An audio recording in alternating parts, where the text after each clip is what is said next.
the industrial outskirts of a broken megacity, where smoke never fully left the sky and the streets smelled like rust and old oil, lived a man nobody respected. His name was Caleb Ward. At least that's what the record said. To everyone around him, he was just a low-status maintenance worker in a logistics yard.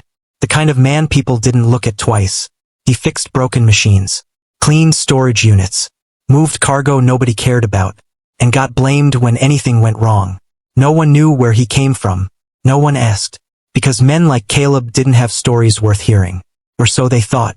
Scene 2, Daily Humiliation. Every morning followed the same routine. Foreman shouted orders. Workers ignored him. And someone always made sure Caleb knew his place. "Hey, lowlife," one worker laughed one morning, throwing a metal crate key at him. "Clean Bay 7.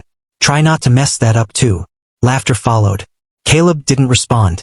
He just picked up the key and walked. Another worker whispered behind him. He doesn't even talk back. No spine at all. What they didn't notice was his eyes. Always scanning. Always calculating. Always aware. Not like a broken man, but like someone holding something down. Something heavy. Something dangerous. Scene 3, The Incident. That day started like any other. Until the alarms went off. Not the usual factory alarms. These were different. Military-grade emergency signals. Red lights flooded the entire yard. Then the announcement came. Unidentified hostile air unit detected over Sector 14. Workers panicked. No one understood what was happening. Then the sky broke open. A shadow dropped through the clouds. A crashed transport vessel. Burning. Screaming metal. It landed just outside the yard perimeter. Everyone ran. Except Caleb. He stood still. Watching. Something in the wreckage triggered a reaction in him. Not fear. Recognition. Scene 4, The Thing Inside the Wreckage. Security forces arrived within minutes. But before they could secure the crash site, the wreckage opened. Something moved inside. A figure stepped out. Armored. Bleeding. Barely alive. But trained. Extremely trained.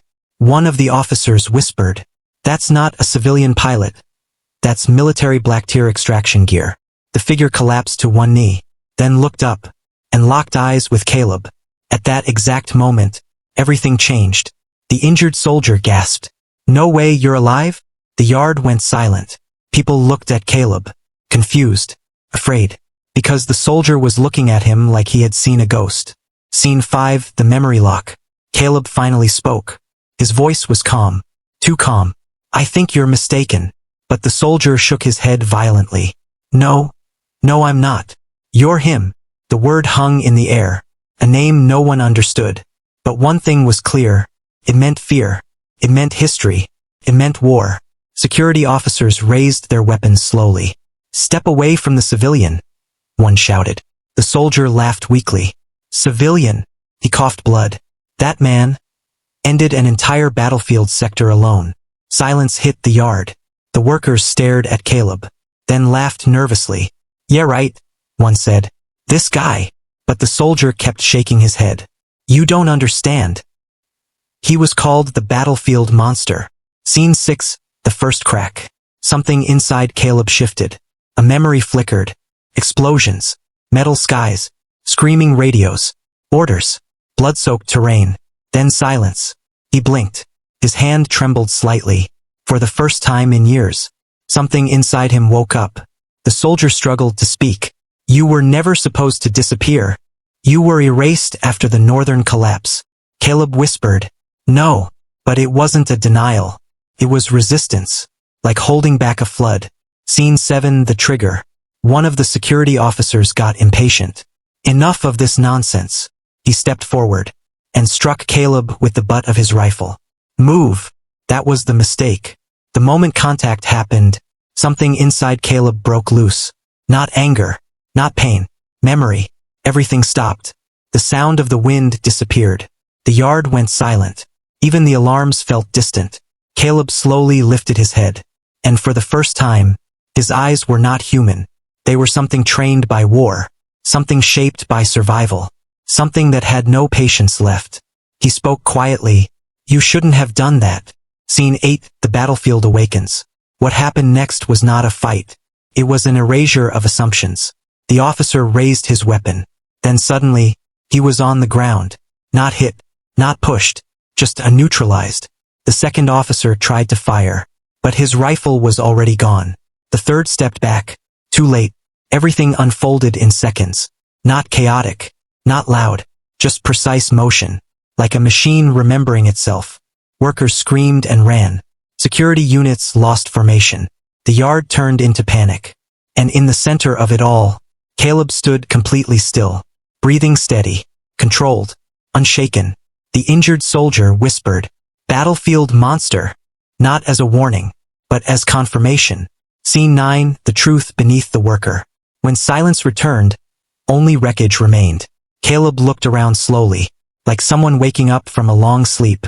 He didn't understand everything yet, but fragments were returning. He wasn't always this. He wasn't always low status. He wasn't always forgotten. He was once deployed where entire wars collapsed in hours, where units vanished overnight, where names were erased from records. And he was the one who survived every battlefield he entered. Not because he was lucky, because he adapted. He became what war needed. And that is why they stopped calling him human. Scene 10, the choice. More security units were approaching. He could hear sirens in the distance. More forces. More escalation. The injured soldier looked at him. "They're going to come for you now." Caleb nodded slowly. "I know." A pause. Then he asked, "Why did they think I was gone?" The soldier answered weakly, "Because you were never supposed to come back." Caleb looked at his hands. Quiet, steady. Then said, "I didn't come back. I was just turned off." He looked toward the horizon. Something in him was deciding. Not revenge. Not escape. Something colder. Purpose. Final scene, the monster walks again. As sirens filled the sky, Caleb turned away from the wreckage. Step by step, he walked toward the approaching forces. No rush, no hesitation, just movement.